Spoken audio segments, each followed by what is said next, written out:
चलिए जी, नेक्स्ट कीजिए question number 9।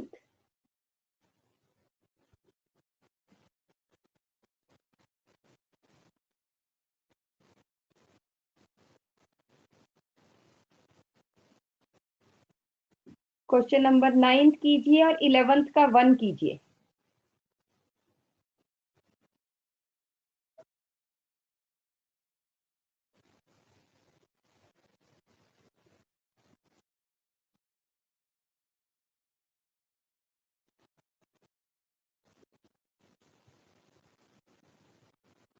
Question number 9, 11th का 1 and question number 12।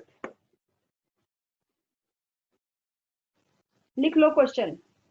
12th, 13th, 9th, 12th, 13th, 14th।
हाँ जी बेटा, 9th हो गया बच्चे?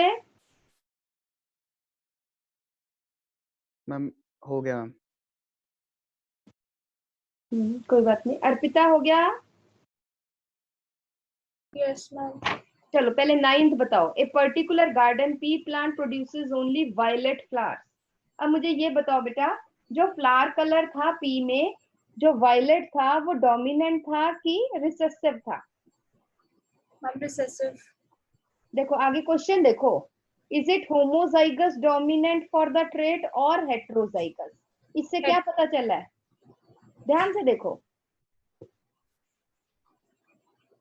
क्वेश्चन में ही आंसर है बेटा, क्वेश्चन में ही आंसर है। तो अब मुझे ये बताओ कि is it homozygous dominant for the trait और हेट्रोजाइगस? इससे मुझे ये बताओ कि क्या पता चला कि वायलेट कलर डोमिनेंट है कि रिसेसिव है?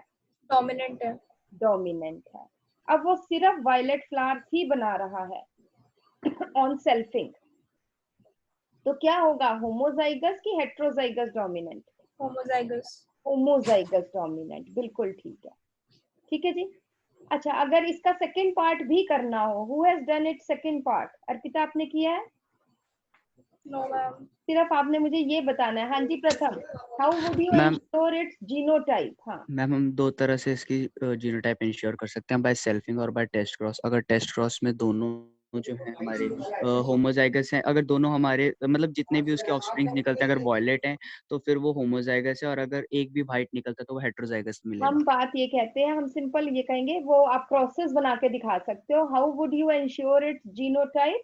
It is by selfing as और एज बाय टेस्ट क्रॉस। अगर टेस्ट आपसे क्रॉस। एक पूछा जाए तो आपने टेस्ट क्रॉस मैक्सिमम लिखना है। नहीं मैम, साथ में सेल्फिंग भी लिख दिया, मतलब ऐसा कोई प्रॉब्लम तो नहीं होगी ना कि सेल्फिंग भी साथ में लिख दो टेस्ट क्रॉस। अगर मेरी बात सुन बेटा, अगर पूछा एक ही है तो फिर हम दो क्यों लिखें? Yes ma'am. है ना, बिल्कुल to yes the ma'am. Point answer दो बेटा, एक्सप्लेनेशन में मत जाओ।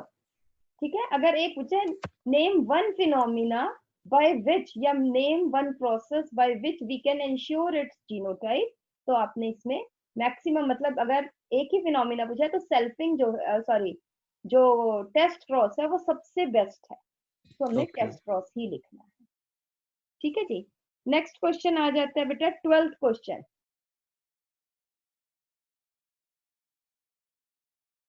11th का भी हमने कहा था ना, 11th का फर्स्ट, नहीं 10th भी है।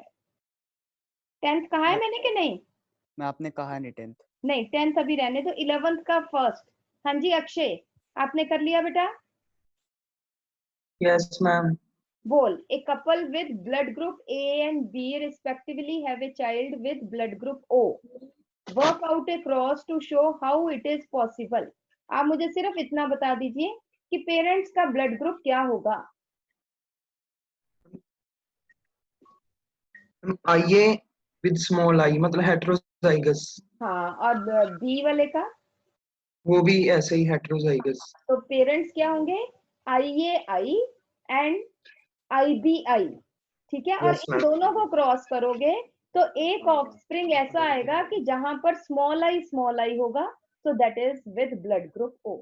मुझे बताओ Yes, क्या ma'am. ये आप सब, अर्पिता, नाव्या, प्रभजोत, अक्षय, ये सब आप क्रॉस बना सकते हैं? Yes Yes, ma'am. Yes, ma'am. ma'am. ठीक है, जहां पे प्रॉब्लम होगी वो मुझे बता देना। ठीक है जी, नेक्स्ट आ जाइए।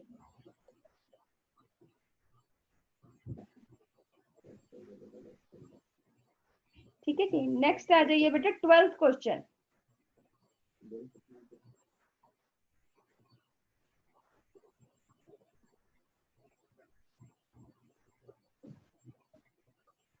Question number 12th, a diploid organism is heterozygous for 4 loci.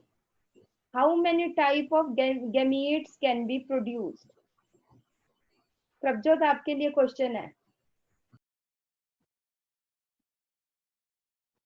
Ma'am, 2. ध्यान से सुन, ध्यान से देख, ध्यान से। ए डिप्लॉयड टू एन ऑर्गेनिज्म है, it is heterozygous for 4 loci. Loci का मतलब होता है पोजीशन। बट मैम वो मतलब जो होंगे वो सारे लिंक भी होंगे। ये कुछ ये लिखा है कि एक की क्रोमोसोम्स पे है? कहीं भी नहीं लिखा लिंक्ड। अगर लिंक्ड होंगे तो वहां लिखा होता कि भी लिंक्ड है। ए डिप्लॉयड, एक क्रोमोसोम नहीं लिखा हुआ, वहां पे लिखा है एन ऑर्गेनिज्म।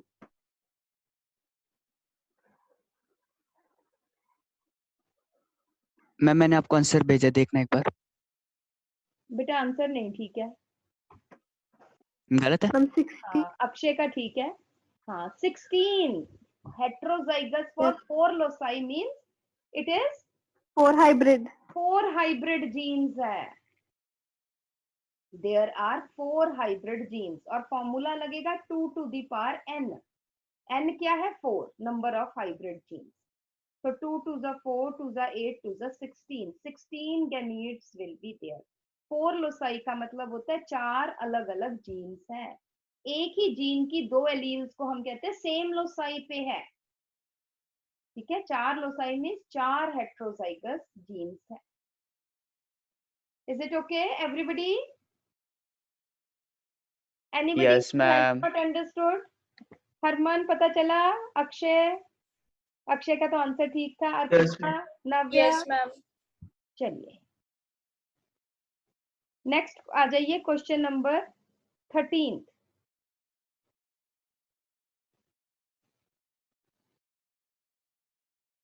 Done ma'am. करते हैं बेटा, अभी देखते हैं।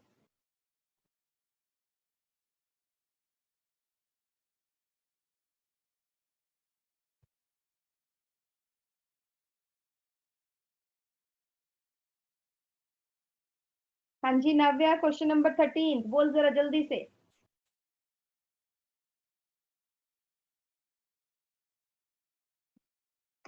ये क्रॉस बना के देखना पड़ेगा बेटा, ऐसे नहीं होगा। कर लो कर लो। आंसर लिखा है, भेजा मैंने आपको। I will check.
प्रथम बेटा दोबारा से देख।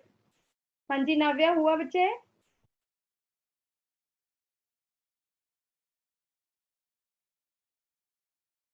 हरमन आपका हुआ?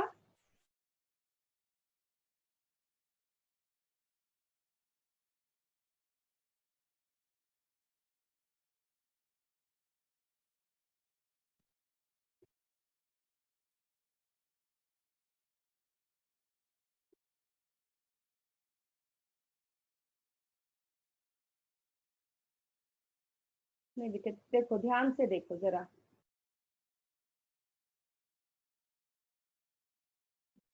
ये देखो अब जरा।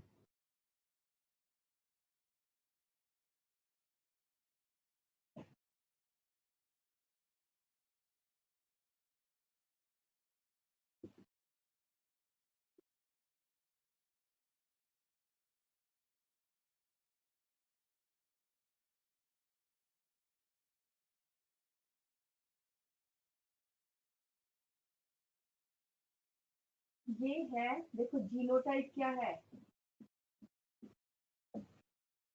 इनटू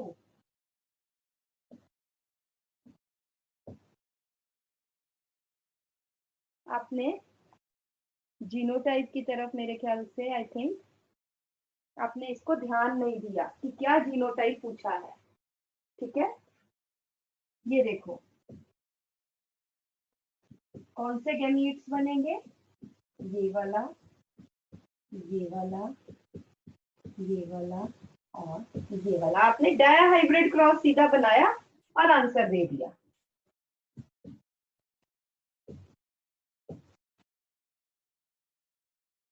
और इसके बनाओ जरा, पुनेट स्क्वायर बनाओ।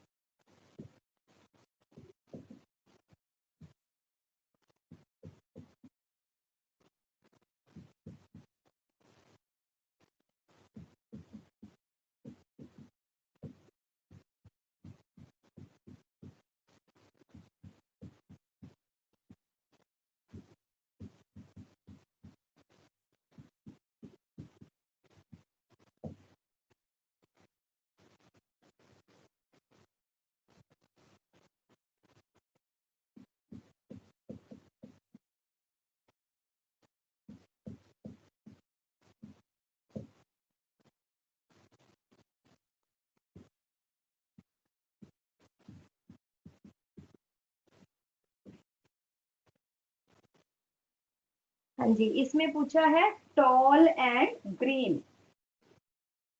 This is tall and green 1, this is tall and green 2, this is tall and green 3, and this is dwarf and green। तो रेशो नहीं कईयों की ठीक आई थी, रेशियो इज 3:1। 1। मैंने भी यही की थी। नहीं, कईयों ने ठीक की थी बेटा, मैंने ही शायद कैलकुलेशन में गड़बड़ कर दी। सो इट इज, वो मैम टॉल और ग्रीन की अलग से रेशियो निकाल ली, टॉल एंड ग्रीन के अलग अलग मतलब रेशियो निकाल ली, मतलब अच्छा, ऐसे कर नहीं, दिया। टॉल एंड ग्रीन इस तरह से, ठीक है। Is it okay everybody? Yes तो मतलब रेशियो मैम। निकालनी है tall and green tall and and dwarf green, and green में। हाँ, ड्वार्फ एंड ग्रीन, इन दोनों की, ठीक है। अलग अलग नहीं, नहीं टॉल अलग ग्रीन अलग नहीं, ऐसे नहीं, क्योंकि उनका तो कोई कंपैरिजन ही नहीं है।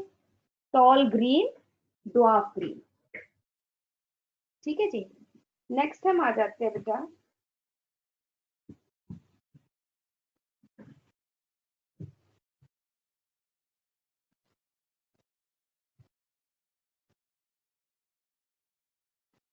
ये हमने किया था 13th क्वेश्चन। नेक्स्ट आ जाइए 14th क्वेश्चन।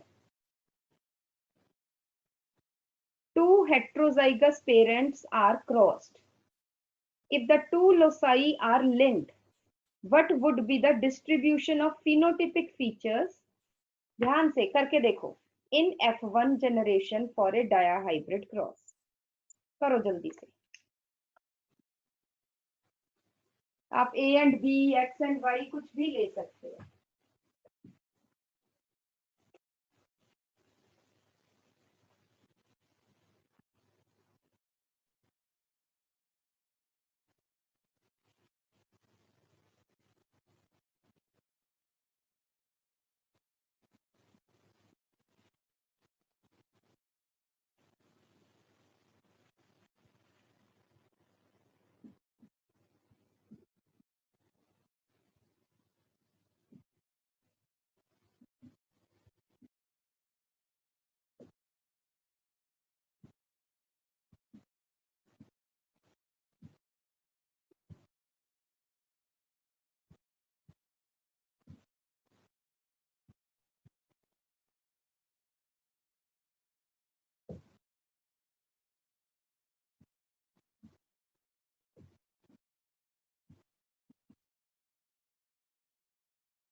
हाँ जी बेटा, हो गया। रेशियो बताओ जल्दी से। क्वेश्चन नंबर 14, फिनोटिपिक फीचर्स, आपने रेशियो बतानी है। आपने बताने कितने डोमिनेंट कितने रिसेसिव। प्रथम का ठीक है, बाकी बताओ, मैसेज करो फटाफट।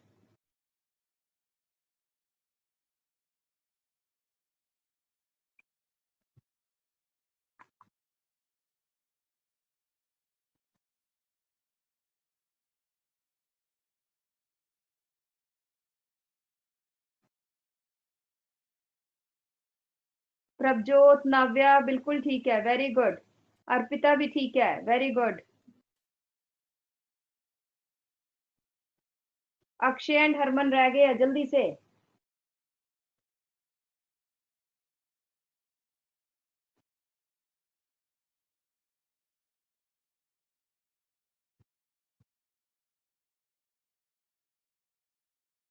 चलो ये देख लो बेटा, कि अगर जिसका रह गया है, जिस तरह से अभी बनाना है, अगर हमारी ये दो जीन्स ए बी जीन्स जो है वो लिंक्ड है, कोई से भी ले लो बेटा, ए के साथ चाहे स्मॉल बी ले लो, इट हार्डली मैटर्स। हमने क्या किया, कैपिटल ए कैपिटल बी ये लिंक्ड है और small A small be linked है। इनके दो ही गैमीट्स बनेंगे, क्योंकि चार तो बन नहीं सकते, हम कंप्लीटली लिंक्ड मान के चल रहे हैं। तो ये दो गैमीट्स इनके, ये दो गैमीट्स इसके, और जब हमने इसको क्रॉस किया तो आप देखोगे इसका इसका इसका ये फिनोटाइप डोमिनेंट होगा, 3 डोमिनेंट इज टू 1 रिसेसिव, ठीक है। ये यस मैम। फिनोटिपिक रेशियो है, दिस इज फिनोटिपिक। और अगर जीनोटिपिक पूछ लेते तो हमारे पास रेशो क्या आ जाती, 1:2:1। जीनोटिपिक रेशो है 1:2:1, 1:1, और फिनोटिपिक रेशो है 3:1। मैम हाँ जी बेटा। मैम 4 गैमेट्स क्यों नहीं बनाने? बेटे क्योंकि लिंक्ड है ना जीन्स, अच्छा, इसमें लिंक्ड जीन्स पूछी है। Okay ma'am.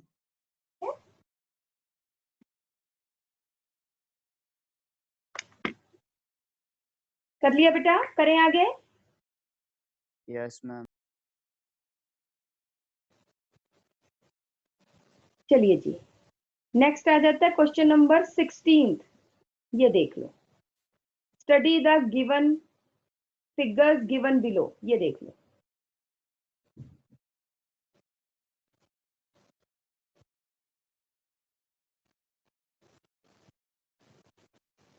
सिंपल दिख रहा है, कोई आपको पता नहीं चल, मतलब बहुत ज्यादा कुछ करने की जरूरत नहीं है।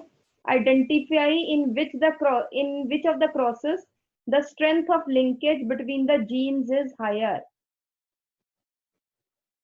नाव्या, नाव्या बेटा आपका।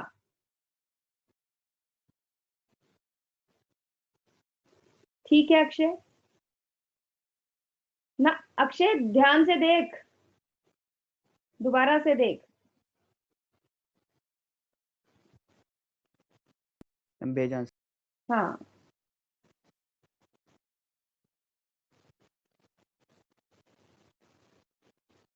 हाँ जी, हाँ जी, हाँ जी नाव्या बेटा, सुन रहे हो मेरी आवाज? Yes ma'am. फिर बता फिर जल्दी से, किसमें जो है लिंकेज, स्ट्रेंथ ऑफ लिंकेज ज्यादा है, ऊपर वाले क्रॉस में कि नीचे वाले क्रॉस में? मेल और फीमेल दिखाया है।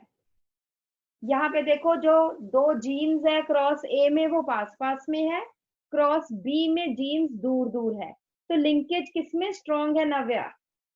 मैम ए में लिंकेज स्ट्रॉन्ग है, because lesser the distance more is the linkage।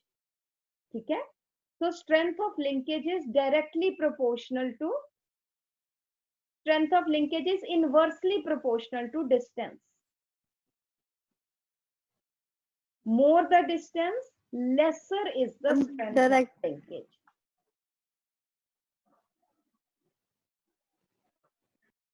strength of linkage is inversely proportional to distance। आप give reason in support of your answer, आप ये लिख सकते हो, more the distance, lesser is the strength of linkage, because they can be separated by crossing over। अगर ज्यादा distance है, they can be separated by crossing over।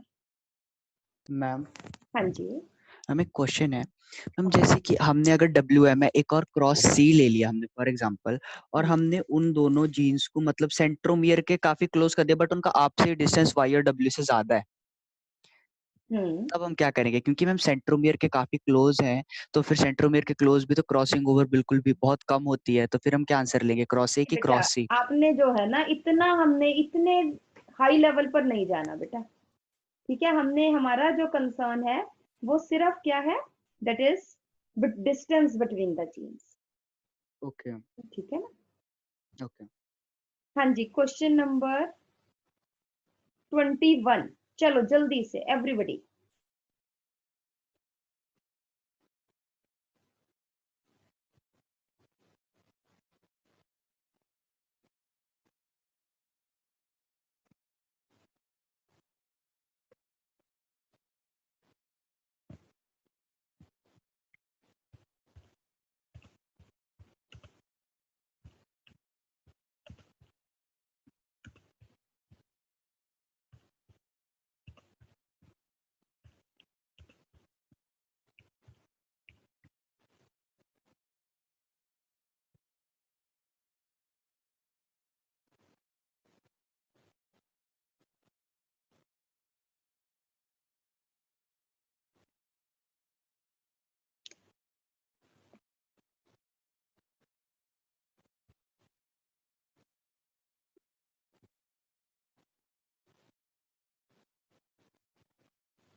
ठीक है अक्षय, वेरी गुड।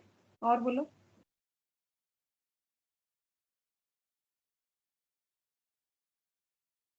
बिल्कुल ठीक है अक्षय, आप ठीक जा रहे हो।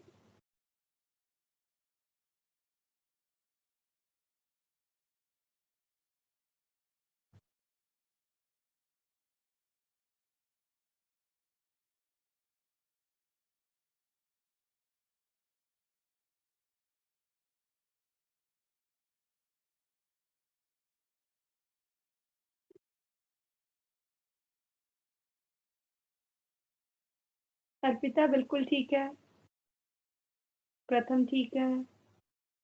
तो फर्स्ट का आंसर आ जाएगा बेटा, males in birds are homogametic because they have ZZ sex chromosomes, ZZ sex chromosomes, whereas, and that's why they produce only one type of gamete, whereas human males have XY, they produce two type of gametes. One is X containing, another is Y containing.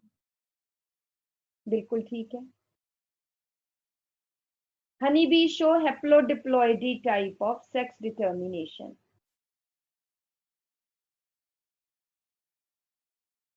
Akshay ठीक है।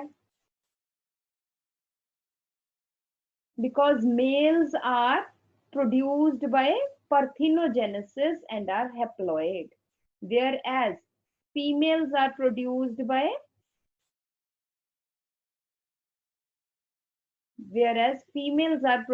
by fertilized eggs and thus are diploid. ठीक है, जिन्होंने answer दिए सभी के ठीक है। हैप्लोडिप्लॉइडी because males are haploid, females are diploid.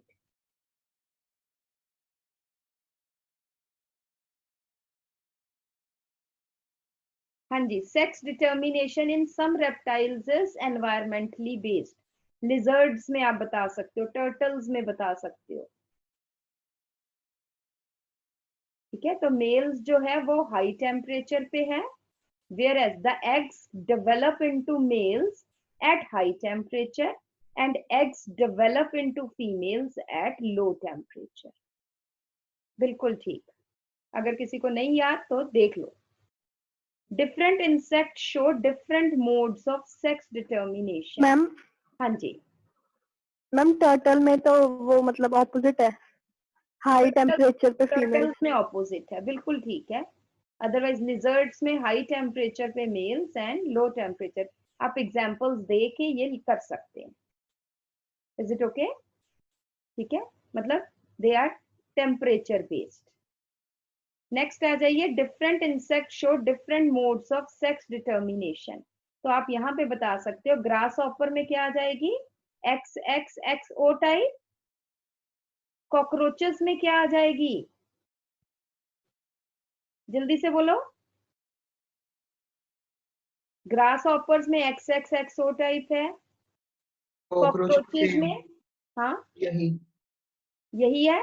और बताओ फिर मॉथ्स में कौन सी आ जाएगी?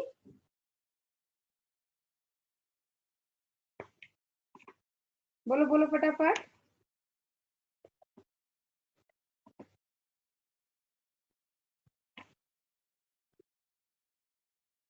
और फिर हनी बीज में कौन सी आ जाएगी? ये सब देखना है बेटा।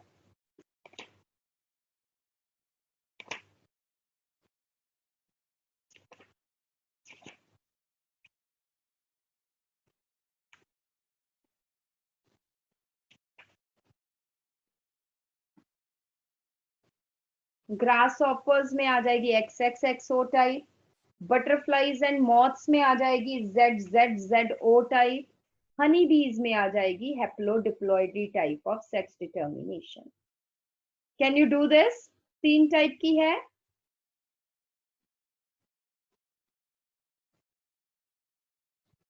और उसके बाद है सन्स ऑफ हनी बीज डोंट हैव फादर्स। जल्दी से बताओ, इसका रीजन बताओ। हरमन अगर मेरी आवाज सुन रही है बेटा, इसका रीजन बता बेटा। Given ma'am. हाँ बेटा, वो देख लिया मैंने। ठीक है Harman, if you can hear me. हाँ जी बोलो। develop from the queen bee? Because they develop from the unfertilized eggs by कौन सी प्रोसेस से?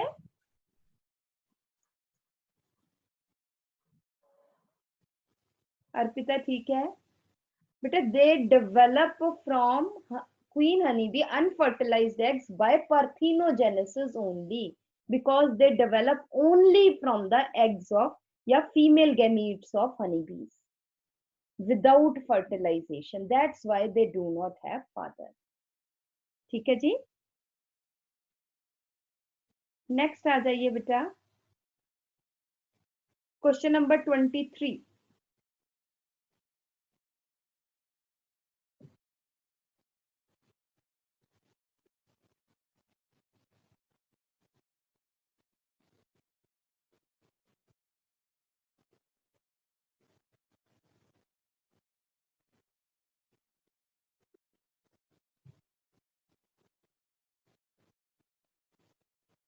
Given ma'am answer.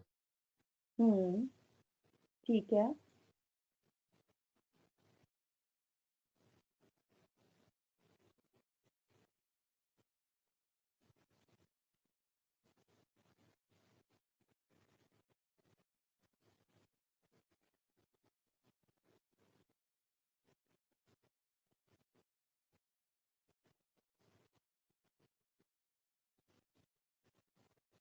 हाँ जी बेटा, कौन बता रहा है? Prabhjot. Blood related autosomal Mendelian disorder. हाँ जी, जल्दी से प्रभजोत.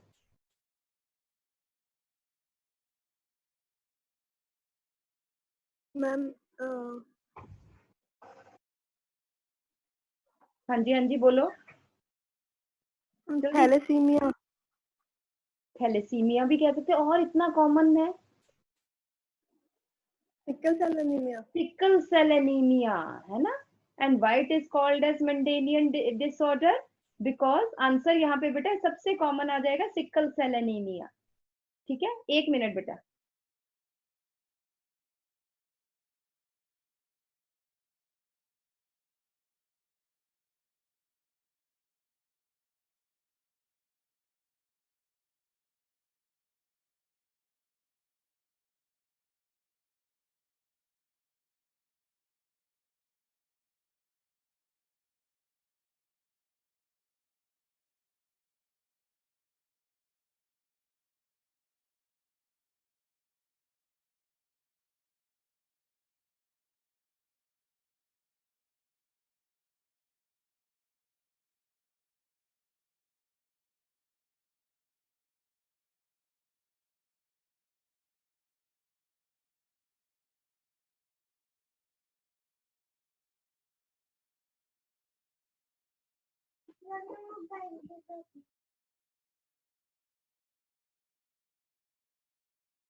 हाँ जी बेटा, why it is called as Mendelian disorder? It is called as Mendelian disorder because it is inherited like Mendelian factors. It is caused due to, आप यहाँ पे लिखोगे, क्या लिखोगे? एक तो लिखोगे sickle cell anaemia, second point लिखोगे it is caused due to gene mutation and it is inherited from parents to offspring like Mendelian factors. ठीक है ना. तो हाउ इट इज ट्रांसमिटेड, आप इसको जो है एक हेट्रोजाइगस, दोनों पेरेंट्स हेट्रोजाइगस बनाओ, HbA-HbS इनटू HbA-HbS, और उसकी आप इनहेरिटेंस दिखा सकते हैं. Is it okay? चलिए जी, यस मैम. चलिए ये क्वेश्चन नंबर 27.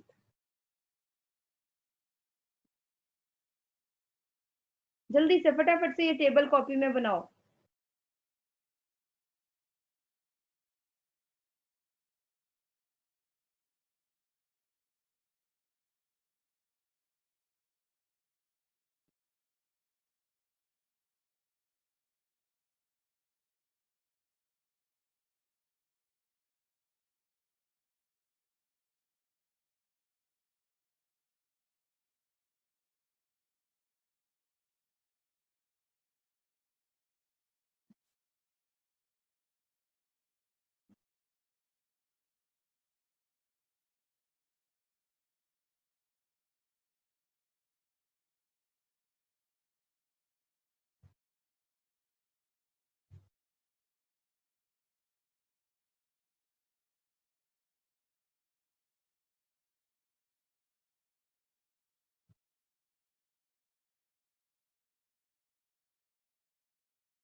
बेटा जो सिम्टम्स लिखने हैं यहाँ पे बहुत इस तरह के लिखने हैं जो होंगे ही होंगे।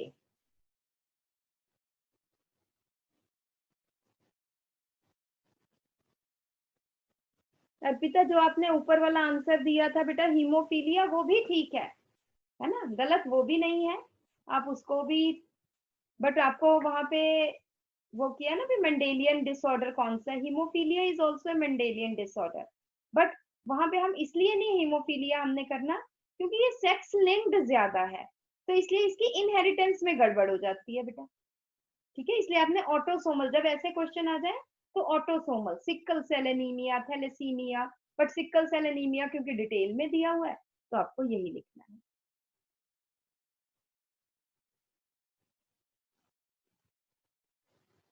बेटा हीमोफीलिया सी तो मैंने आपको बता दिया है अक्षय, उसकी ज्यादा इनहेरिटेंस आपकी बुक में है नहीं है।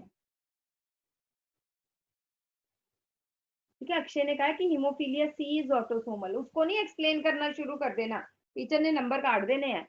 वो तो मैंने ओके आपको मैम। ऑब्जेक्टिव की फॉर्म में बता दिया कि अगर कुछ ऐसा आए कभी, otherwise haemophilia A and B ही आपके सिलेबस में है।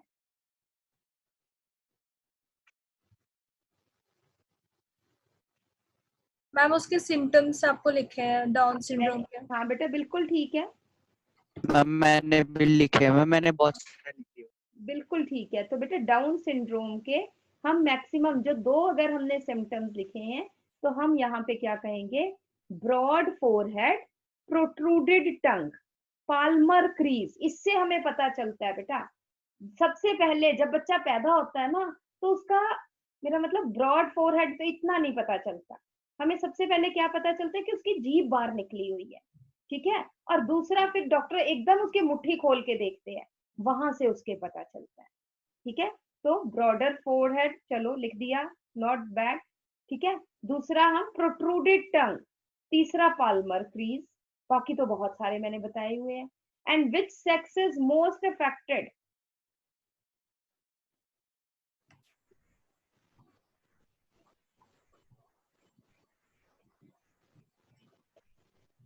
Both sexes are affected equally, दोनों को हो सकता है, बट मुझे ये बताइए किस गैमीट में, हाँ जी अपने आंसर बताना है मुझे, जिससे मैं पूछूंगी वो बताएंगे, किस गैमीट में बेटा ज्यादा नॉन डिसजंक्शन किस में होगी, नॉन डिसजंक्शन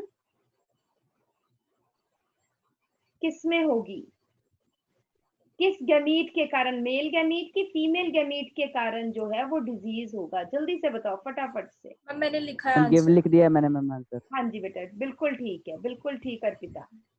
तो यहाँ पे क्या आ जाएगा, इट इज फीमेल गैमीट, है ना, फीमेल गैमीट में, क्योंकि और रीजन मैंने आपको बताया था कि female gamete remains in prophase one for a long time, therefore non disjunction is most common in case of females, and aged females लिखें तो ज्यादा अच्छा है। मैम मैंने डी का भी।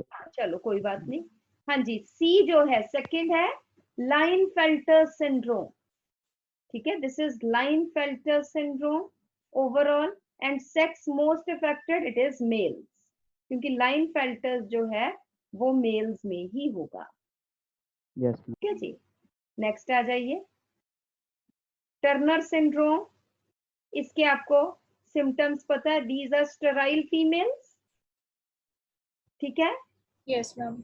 Under developed ovaries and uterus, and sex most affected is female. Is it okay? Yes ma'am. Yes ma'am. ठीक है जी, any doubt, anything? No ma'am. ठीक है जी, चलो मैं अभी हम थोड़े से रीजन असर्शन के भी क्वेश्चन करेंगे, एक मिनट रुक जाओ।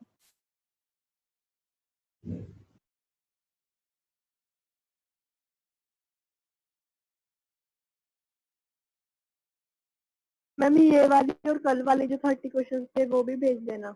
अब भेजूंगी बेटा, चिंता ना करो तुम मेरे पास, एक मिनट मैं तुम्हें ना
चलिए जी, अब ये रीजन असर्शन के क्वेश्चंस हैं।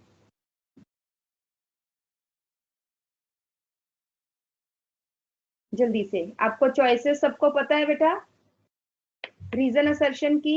मैं दोबारा से बता देती हूँ चॉइसेस। ऑप्शन ए होती है both assertion and reason are correct and reason is the correct explanation of assertion.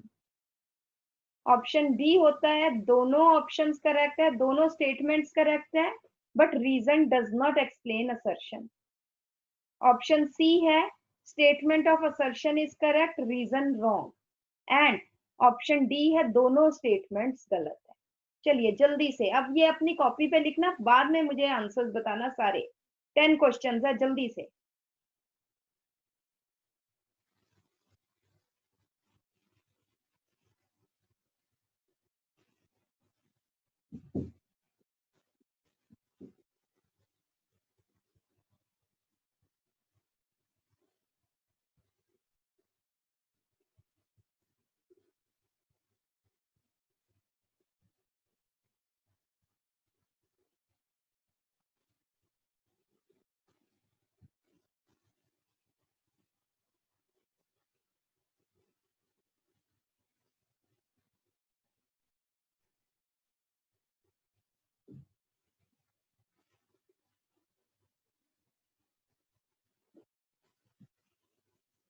ये बेटा डन मैम।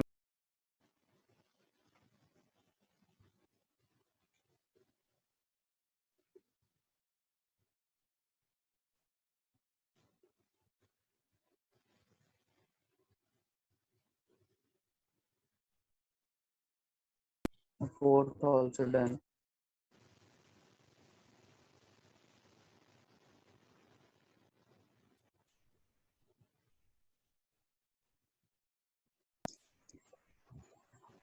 ध्यान से करो, ध्यान से।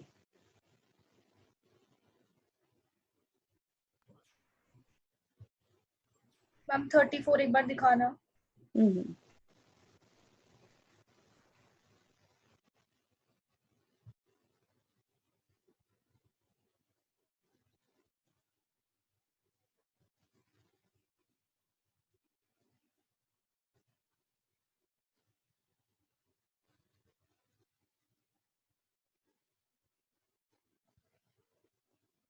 बेटा अगर असर्शन गलत है तो हम रीजन भी मान के चलते हैं कि गलत ही है। सी ऑप्शन थी assertion correct reason wrong. D option है या तो दोनों रॉन्ग है या असर्शन गलत है रीजन ठीक है।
हो गए बेटा सबके? Wait a minute ma'am. Please wait.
Ma'am एक बार 31st दिखाना।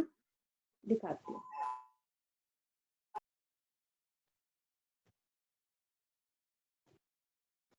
Human females rarely suffer from hemophilia. Hemophilia shows crisscross inheritance.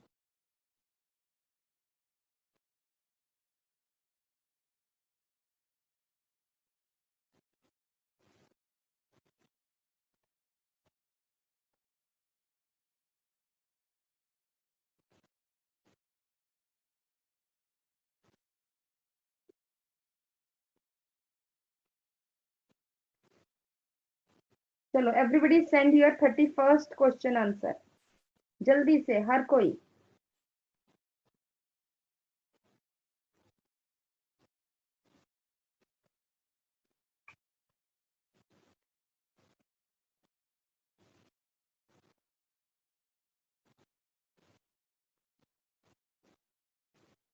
और भेजो, देखो अक्षय, अर्पिता,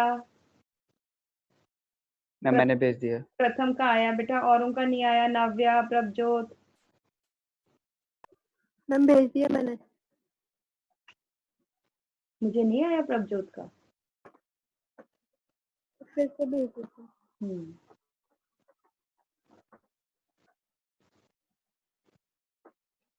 अब आया मैम।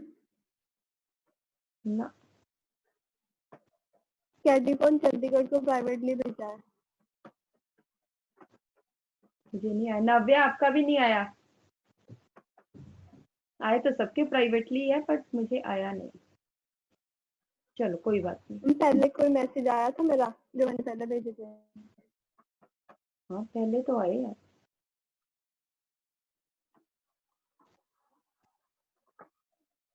तीन बार भेज दिया। चलो कोई बात नहीं, रहने दो। हाँ जी नाव्या, आपका नहीं आया बेटा। नाव्या, फर्स्ट क्वेश्चन 31st का।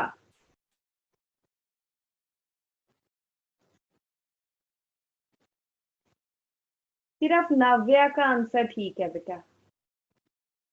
देखो, human females rarely suffer from haemophilia, ये ऑप्शन ठीक है। Haemophilia shows criss cross inheritance.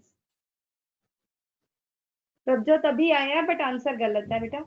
Haemophilia shows criss cross inheritance, ये भी ठीक है बेटा, क्योंकि ये सेक्स लिंक्ड डिजीज है। Therefore it shows criss cross inheritance, sex linked disease है। But human females rarely suffers from haemophilia because they will, because इसका आंसर अगर रीजन होता तो हम ये लिखते कि haemophilia is a sex linked recessive disorder present या caused due to gene mutation on X chromosome। ठीक है, तो आंसर सी नहीं है बेटा, आंसर है बी। दोनों स्टेटमेंट्स ठीक है, बट जो रीजन है वो उसको एक्सप्लेन नहीं कर रहा। Is it clear to everybody के नहीं? फिर चार्ज नहीं हो रहा बाबा। हाँ, इज इट ओके? तो मैम वो तो हाँ मैम ये तो मेल्स में भी शो होता है, और मतलब एज सच एक्स क्रोमोसोम के थ्रू तो मेल्स में भी आता ही है। बेटा क्वेश्चन क्या है? असर्शन है human females rarely suffer from haemophilia. तो ma'am haemophilia shows criss cross inheritance. Cross inheritance हम क्या कहते हैं? जनरली सभी sex linked diseases, sex linked genes, they show criss cross inheritance. बिल्कुल, ये मैं Yes. कह रही हूँ कि भी वो एक्स क्रोमोसोम से आ नहीं सकता है, आता तो है मेल्स में, बट हम कहते हैं ह्यूमन फीमेल्स जो है किसको ट्रांसफर करेंगे? टू डॉटर्स या to granddaughters through sons, whereas fathers they transfer their X-linked character to grandsons through daughters. This is criss-cross inheritance. ठीक है, तो क्वेश्चन नंबर 32। हाँ जी, भेजो आंसर, भेजो।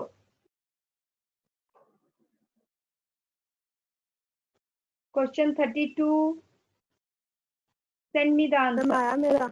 देखती हूँ बेटा। बेटा पिछले वाला का तो आ गया था, इसका नहीं आया। वो मैम मैंने एवरीवन किया था तो आ गया था, प्राइवेटली जा ही नहीं रहा। चल तो एवरीवन कर दे।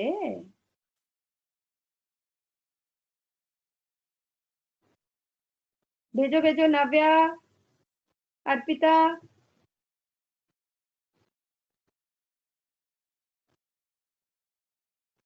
तो आंसर इज ए, ये सबका ही तकरीबन ठीक है कि myotonic dystrophy is the autosomal dominant trait as indicated by pedigree, and disease जो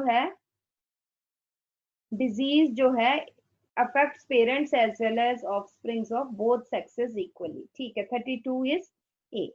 33 in a color blind, हाँ जी बोलो 33 का आंसर भेजो। भेज दिया।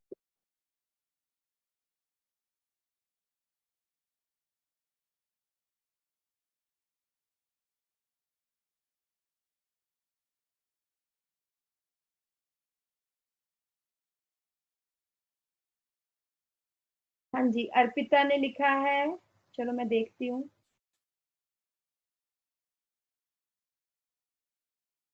नव्या ठीक है, प्रभजोत ठीक है। यहाँ पे बेटा अर्पिता थोड़ी सी गड़बड़ हो गई। देखो अर्पिता आपने लिखा ए बट आंसर है B. In colour blind the person can not distinguish between green and red colour. Colour blindness can be diagnosed by Ishihara chart. दोनों स्टेटमेंट ठीक है, बट अगर हम 33 का देखते हैं, in colour blindness the person can not distinguish between green and red colour due to, reason क्या है, due to gene mutation which form abnormal cones. Answer आना चाहिए, रीजन आना चाहिए due to formation of abnormal cones. Colour blindness can be, ये statement ठीक है but ये इसका रीजन नहीं है। ठीक है जी, नेक्स्ट हम आ जाते हैं बेटा 34। बोलो जल्दी से। Recessive character is that which express in heterozygous condition and A भेज दिया। डोमिनेंट करेक्टर, जल्दी से बताओ। हाँ जी 34। हाँ जी ठीक है ठीक है ठीक है, वेरी गुड वेरी गुड। नव्या आपका नहीं आया, नव्या का भी आ गया। सो एवरीवन इज करेक्ट कि ये जो है recessive character is that which expresses in homozygous condition, तो ये डी ऑप्शन आ जाएगा। 35 बोलिए। Mendel's law of independent assortment does not hold true for the genes present on the same chromosome. हाँ जी 35। प्रभजोत ठीक है, नाव्या ठीक है, अर्पिता ठीक है, प्रथम का मुझे आंसर नहीं आया 35 का। मैम मैंने दिया है, भेजा मैम मैंने। चल तू बता दे फिर, यहाँ पे मुझे दिख नहीं रहा। हाँ 35 का क्या मैम आएगा? मेरा ए आंसर। हाँ ए। सिर्फ एक अक्षय का आई होप गलत है। मेंडल्स लॉ है ना, ए है बेटा, बी नहीं।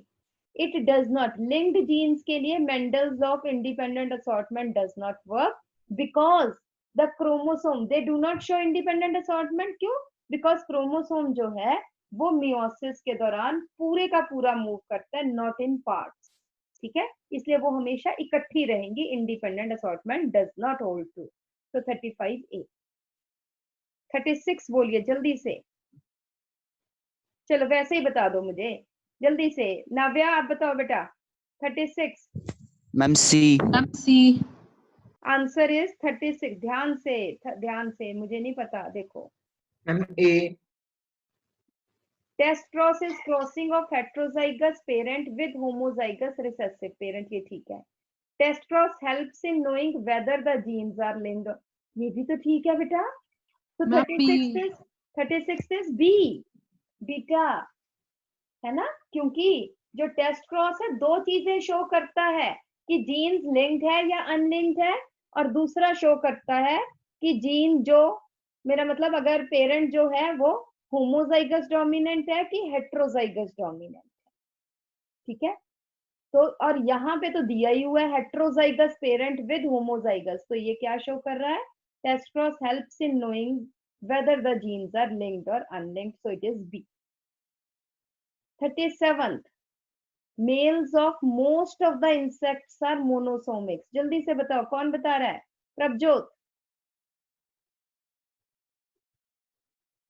A. Answer is A, because most of the Yes, ma'am. effects show XX, XO type of sex determination.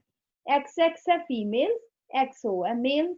तो males में 2n minus 1 है, ठीक है? तो have only one X chromosome and no Y chromosome. 37th is A. हाँ जी Akshay 38th. Ma'am ए.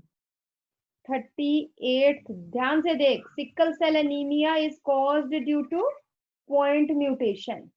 ये ठीक है. It is caused due to substitution of complete codon of ma'am glutamic C. Acid. 38th का बेटा सी होना चाहिए. Yes ma'am. है ना. कंप्लीट नहीं है. सब्स्टिट्यूशन कंप्लीट कोडोन नहीं है. सिर्फ एक ही तो न्यूक्लियोटाइड GAG की जगह GUG आ गया था. सिर्फ एक न्यूक्लियोटाइड चेंज हुआ था. So option is C. Ma'am हाँ जी. वो मैम 3 न्यूक्लियोटाइड्स को सेट को एक कोडोन कहते हैं. हाँ 3 न्यूक्लियोटाइड्स को एक कोडोन बोलते हैं. हाँ जी Arpita 39th.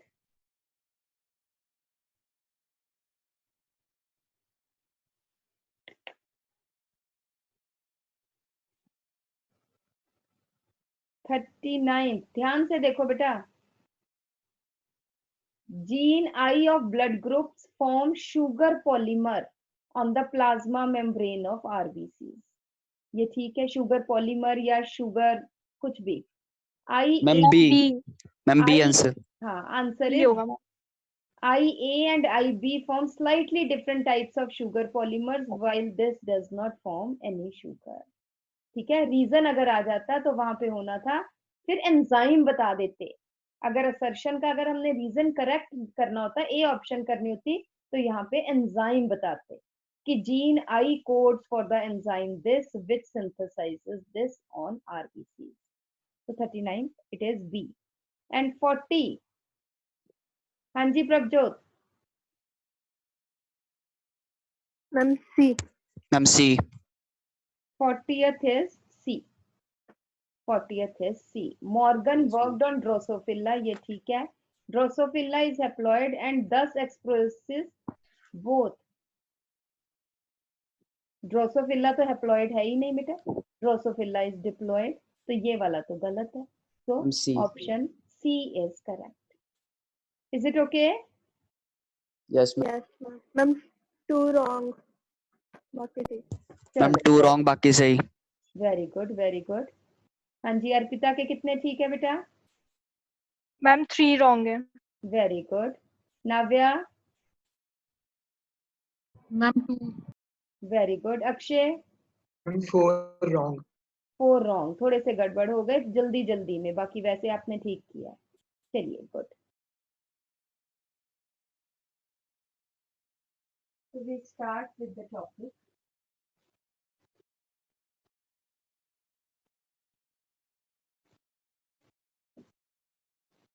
Molecular basis of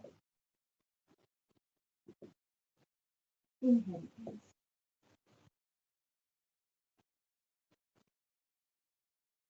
Inheritance अब आपको पता है बेटा. You know about central dogma.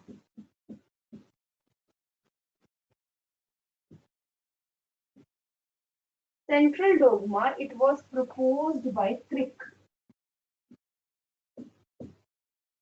What is central dogma?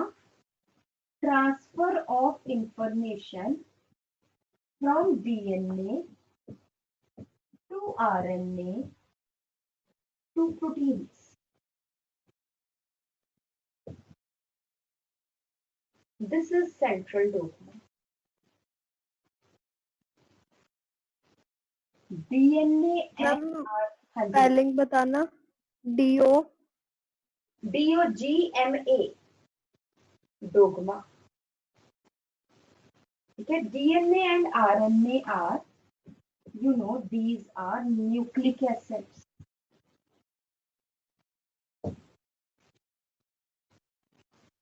DNA has blueprint of all the information regarding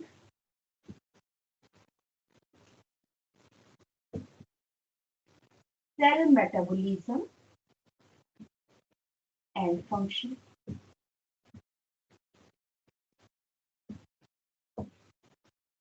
DNA के पास सारी इंफॉर्मेशन है। डीएनए, हम बात अभी यूकैरियोट्स की कर रही है, प्रोकैरियोट्स की हम नहीं कर रहे। DNA is present in nucleus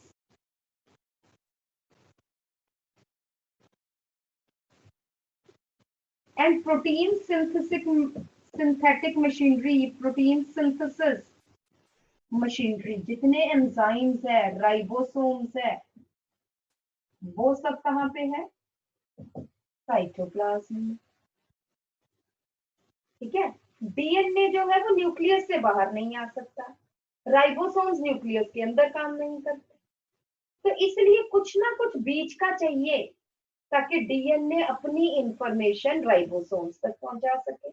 तो RNA, messenger RNA, it takes information from DNA and pass to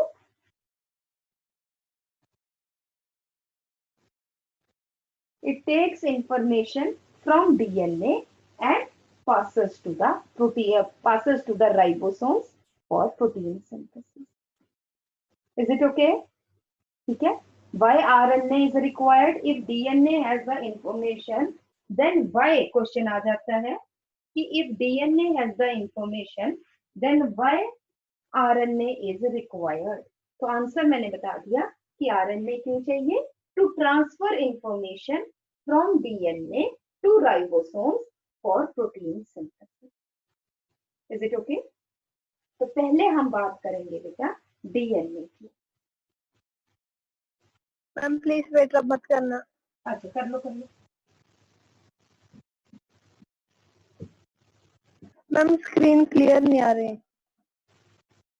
बाकियों को क्लियर है बेटा? Yes ma'am. Yes ma'am.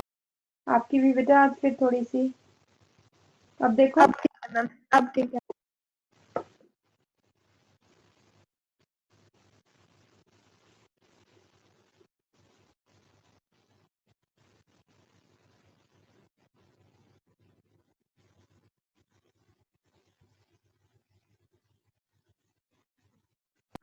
Ma'am वो क्या है protein synthesis machinery arrow? Protein synthesis machinery is present in the cytoplasm. Therefore, DNA passes its information to RNA. RNA comes out from the nucleus and passes the information to ribosomes.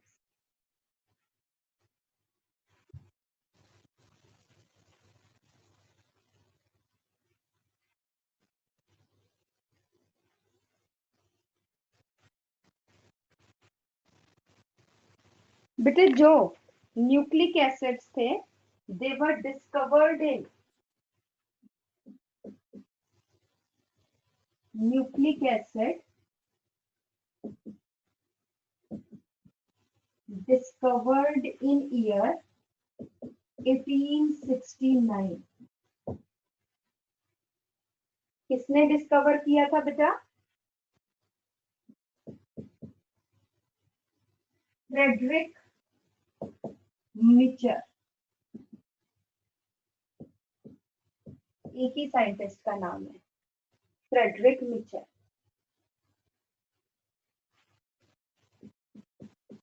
He called it as nuclein.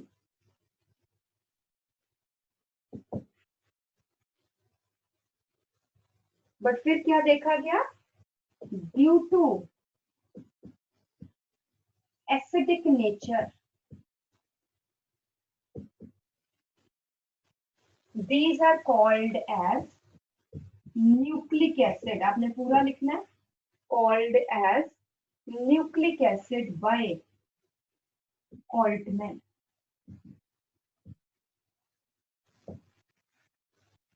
due to acidic nature.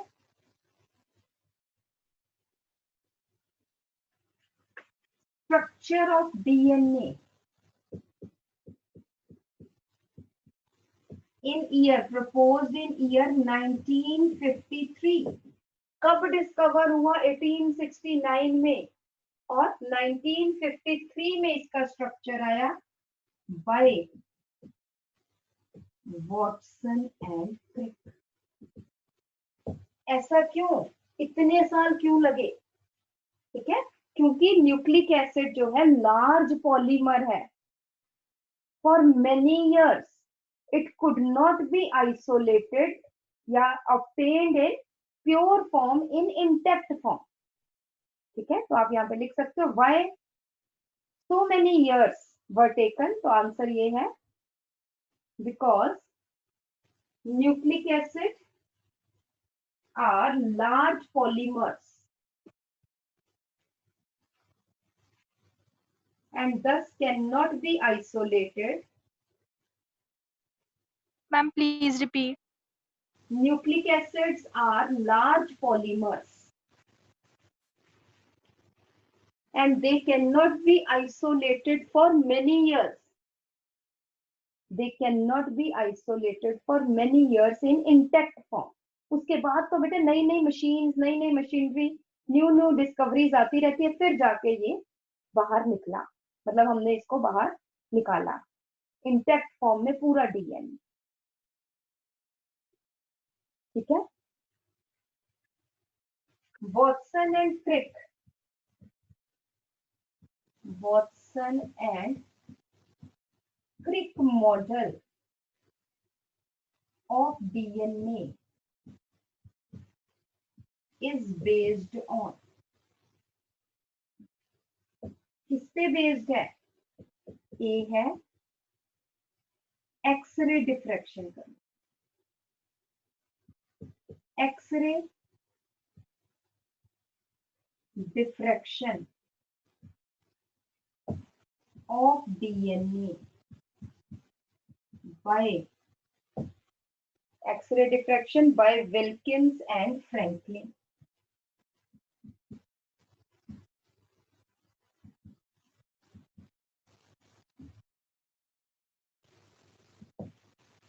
इन्होंने X-ray diffraction pattern दिया। और second है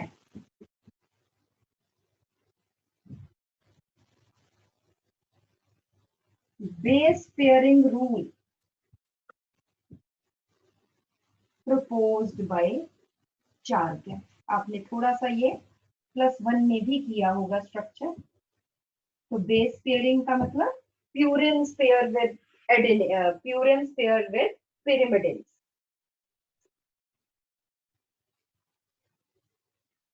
ठीक है जी।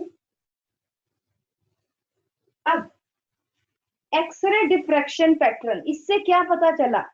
Base pairing तो चलो ठीक है, बाद में हम देखते हैं, बट एक्सरे डिफ्रैक्शन पैटर्न से क्या पता चला? तो लिख लो X-ray diffraction pattern shows, X-ray diffraction pattern shows that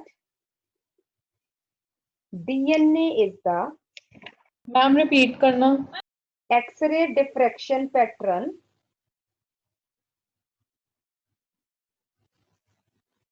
X-ray diffraction pattern shows that DNA is the double helical structure.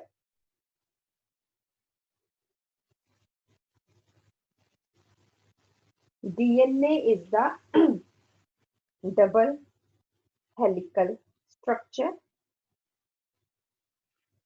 और क्या पता चला? Nucleotides are arranged, nucleotides are arranged at right angles. Long axis यहाँ पे, nucleotides ऐसे ऐसे arrange है at right angles to the plane of, nucleotides are arranged at right angles to the long axis of DNA. At right angles to the long axis of DNA. तीसरा क्या पता चला? The width of DNA is 2 nanometer. The width of DNA is 2 nanometer. The pitch of DNA is, pitch है मतलब कहां से curve कर रहा है, एक कर्व में, एक टर्न में. मैम ये डी ऑप्शन है. हाँ, the pitch of the DNA is 3.4 nanometer. Pitch of the DNA is 3.4 nanometer. ये पता चला एक्सरे डिफ्रैक्शन से. उसके बाद base pairing rule.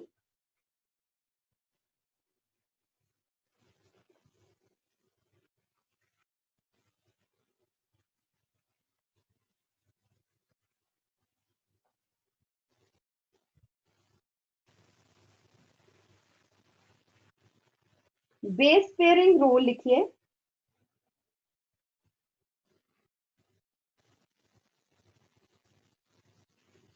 In base pairing rule, according to base pairing rule, the two strands of DNA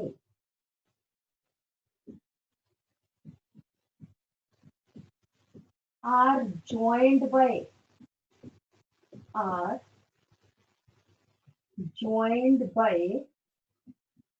hydrogen bonds between complementary base pairs.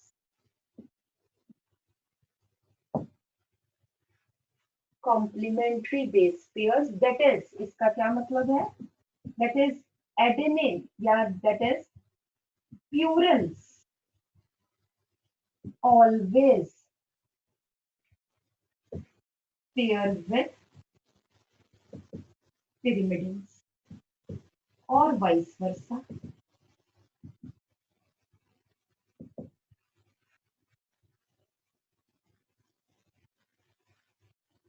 Purines कौन से हैं?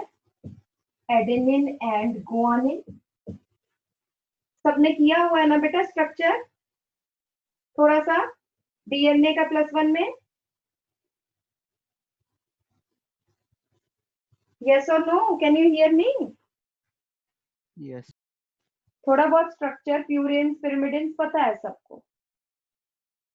Pyrimidines है cytosine, thymine and uracil, but DNA में हम दो ही कहेंगे, cytosine and thymine. Purines pair with pyrimidines or vice versa. Adenine always pairs with thymine. Guanine always pairs with cytosine.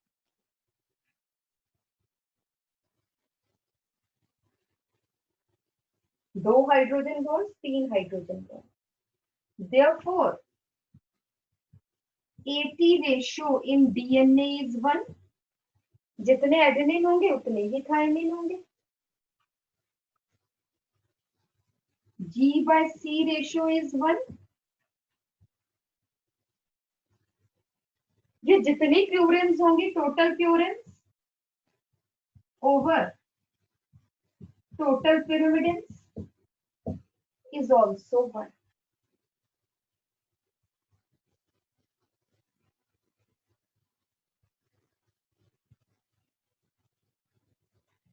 But another is A plus T over G plus C is never equal to 1, but is constant for a species.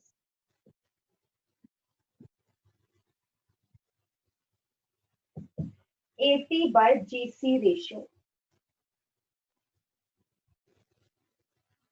Dissymmetry ratio हम इसको बोल देते हैं, but चलो अभी आपको dissymmetry ratio याद नहीं करनी है.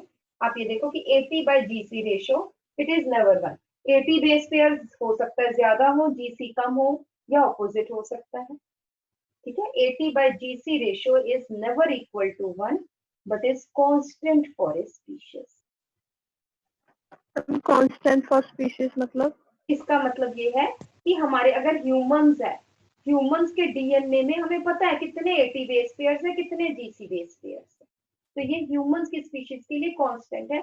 सभी में, आप में, मुझ में, प्रथम में, अक्षय में, अर्पिता में, नाव्या में, हरमन में, किसी में भी, सब में हमारे में 80/GC रेशो सेम है। और जो साइंटिस्ट काम करते हैं उनको 80/GC रेशो से पता चल सकता है थोड़ा बहुत, ज्यादा तो नहीं, कि भाई ये किसका, कौन सी स्पीशीज का जो है ये डीएनए। ठीक है जी, नेक्स्ट पॉइंट आ जाइए इसी में। बाय, ड्यू टू, हम कहते हैं due to base pairing,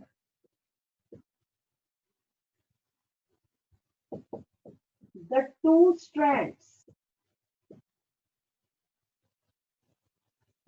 strands of DNA are complementary.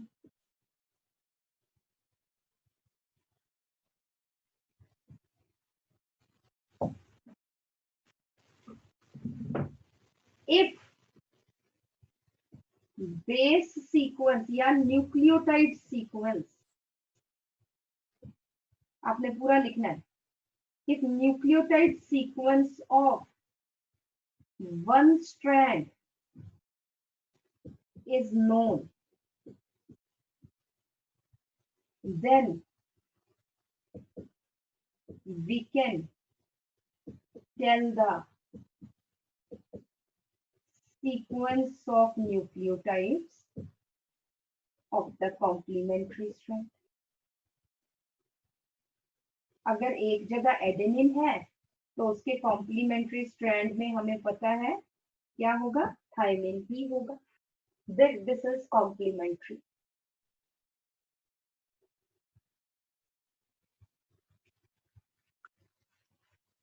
और यहाँ पे एक रेड पेन से लिख लेना, आगे हम करेंगे सेमी कंजर्वेटिव रेप्लिकेशन, बट यहाँ पे भी किसी और ने थी, बट यहाँ पे वॉटसन एंड क्रिक ने ये एस्टिमेट लगा लिया था। फ्रॉम दिस लिखिए, from this Watson estimated, from this Watson estimated that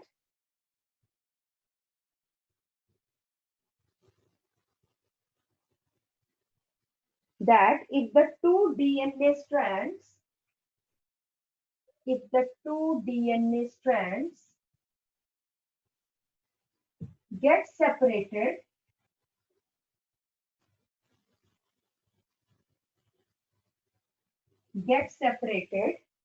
then each can form its complementary strand. Each can form the complementary, दोनों अलग अलग हो जाएंगे तो हर स्ट्रैंड अपना एक है, क्योंकि पता ही है इसके कॉम्प्लीमेंट्री स्ट्रैंड में क्या है, कॉम्प्लीमेंट्री स्ट्रैंड बना सकता है। Each DNA strand can synthesize its complementary strand so that each new DNA molecule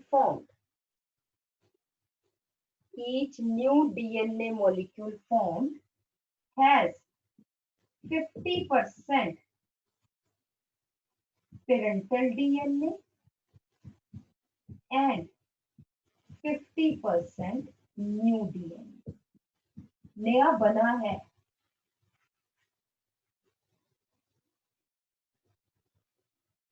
This is called as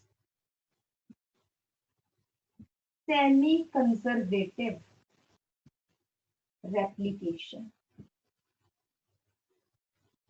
ये भी आगे साइंटिस्ट ने ये शो भी किया, एक्सपेरिमेंटल प्रूफ भी दिया, बट ये किसने अंदाजा लगा लिया था, वॉटसन ने ये पहले ही अंदाजा लगा लिया था।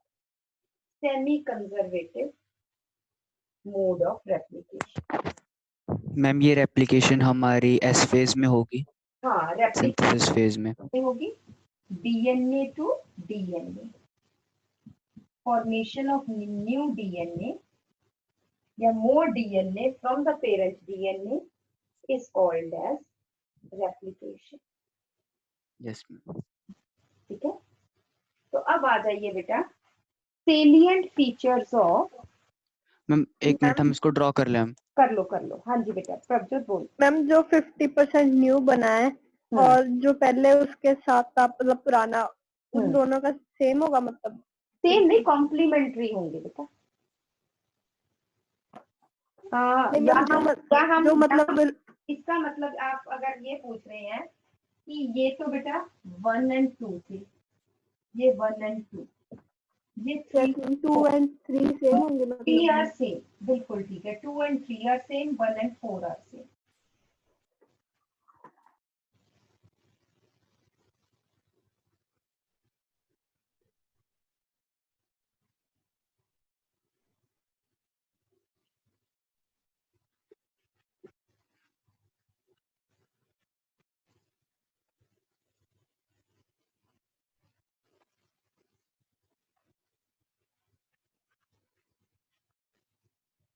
ठीक है, करें बेटा.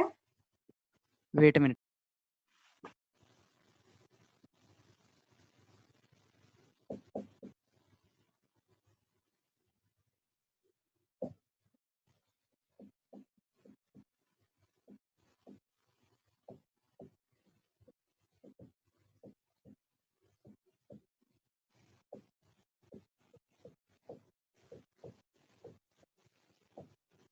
एवरीबॉडी बेटा, सबको पता होना चाहिए इस हफ्ते हमने जेनेटिक्स का टेस्ट लेना है. मे बी किसी भी दिन हो सकता है, after Wednesday, Thursday, Friday, Saturday, किसी भी दिन हो सकता है.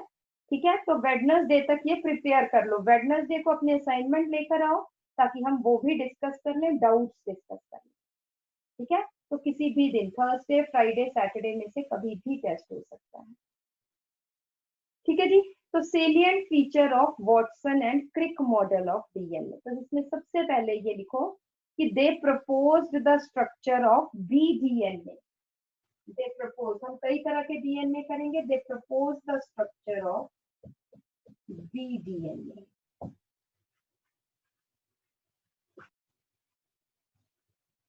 सेकेंड पॉइंट लिखिए, it is a right handed double helical structure. It is a right-handed double helical structure, and each helix is a. Please repeat second. It is a right-handed double helical structure, and each helix या each strand कर लीजिए, each strand is a polymer of nucleotides. और थोड़ा सा और specific कर लो, deoxyribonucleotides. Each strand is a polymer of deoxyribonucleotides joined by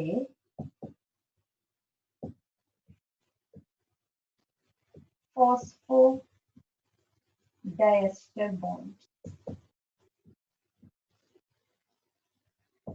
Joined by phosphodiester bonds.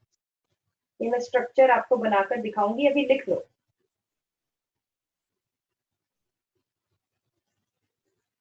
ठीक है. The two strands, next point है, the two strands are connected by hydrogen bonds between purines and pyrimidines.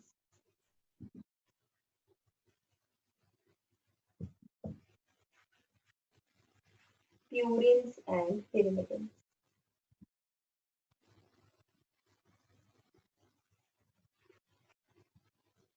Next है, each nucleotide has deoxyribose, beta कर लो, beta deoxyribose sugar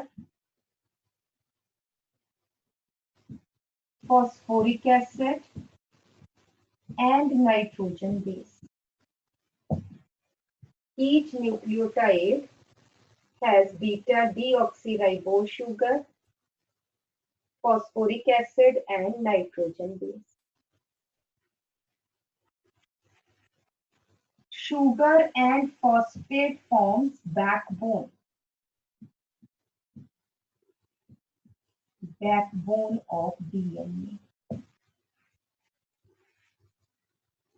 Whereas nitrogen base, it is the side chain, forms the side chain of DNA.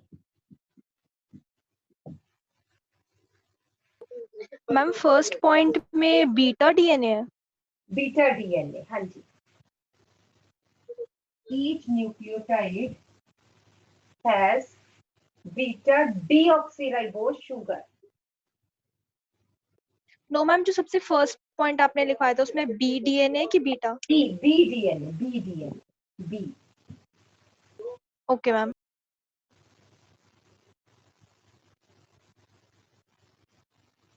Beta deoxyribose sugar, phosphate, nitrogen base. Sugar and phosphate forms backbone, nitrogen base forms the side chain. ठीक है जी. Next point आ जाइए. The two strands are not similar but are complementary to each other.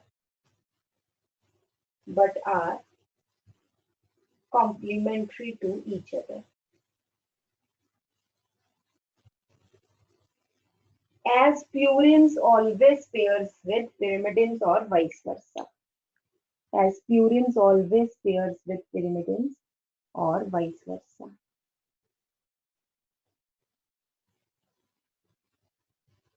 Next है.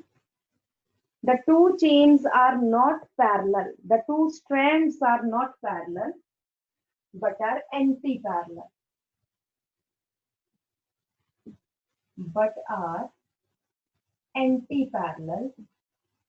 As they have reverse polarity.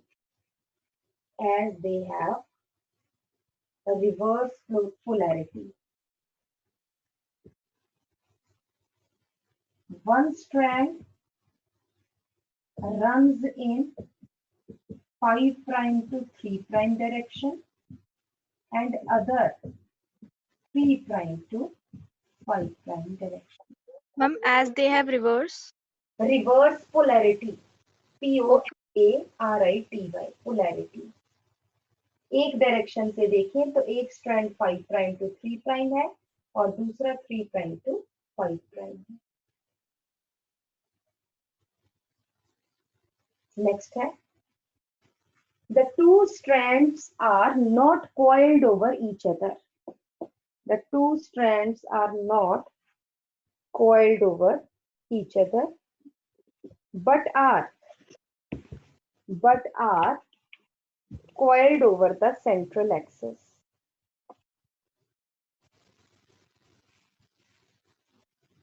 Coiled over the central axis.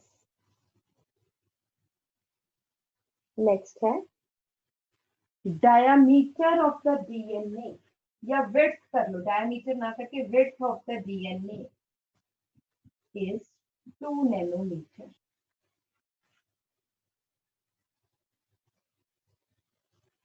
Pitch of the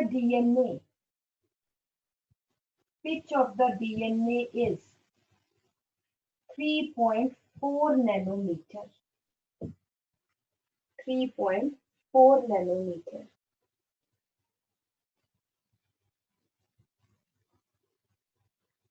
Each coil of DNA has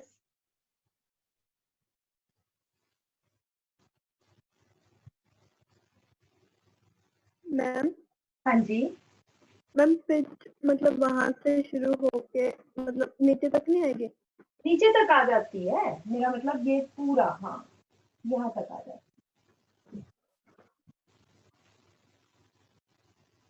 Each coil एक coil में there are present 10 base pairs. Each coil has 10 base pairs. So that the distance between the two base pairs is two base pairs या adjacent base pairs कर लो ज्यादा ठीक है, between the adjacent base pairs is 0.34 angstrom. Angstrom नहीं, मैंने गलत लिख दिया, 0.34 नैनोमीटर, आई एम सॉरी, या फिर 3.4 angstrom, यहाँ पे 34 angstrom. Therefore, the distance between adjacent base pairs is 0.34 nanometer या 3.4 angstrom.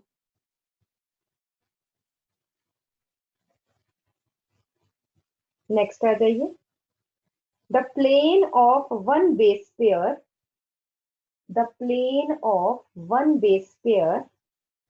stacks over the other in double helix. इसका क्या मतलब है? वन बेस पेयर ऐसे है, दूसरा इसके नीचे है, फिर ऐसे है, फिर ऐसे है, मतलब इस तरह से स्टेयर केस बन रहा है, एक स्टेप फिर दूसरा उसके नीचे, तीसरा फिर चौथा, ठीक है, इस तरह से है बेटा. एक मिनट. It gives stability to the DNA in addition to the hydrogen bonding. ठीक है, तो DNA बिकम स्टेबलाइज दो कारणों से है, एक तो hydrogen bonding between complementary base pairs और दूसरा stacking of adjacent base pairs. ठीक है बेटा, तो आज हम यहाँ तक करेंगे बच्चे. इसके आगे DNA का स्ट्रक्चर, थोड़े से 2-3 पॉइंट इसमें भी रह गए होंगे, और DNA का स्ट्रक्चर कैसे डबल हेलिक्स बनता है, कैसे रिवर्स पोलैरिटी है, कैसे कॉम्प्लीमेंट्रिटी है, ये मैं आपको नेक्स्ट टाइम बताऊंगी. बट नेक्स्ट टाइम आप अपनी असाइनमेंट भी लेके आए. ठीक है बेटा? Yes ma'am. ओके बच्चे, thank you very much. Thank you ma'am. Thank you ma'am. Welcome. Thank you ma'am. Welcome. नमस्ते मैम. नमस्ते बेटा.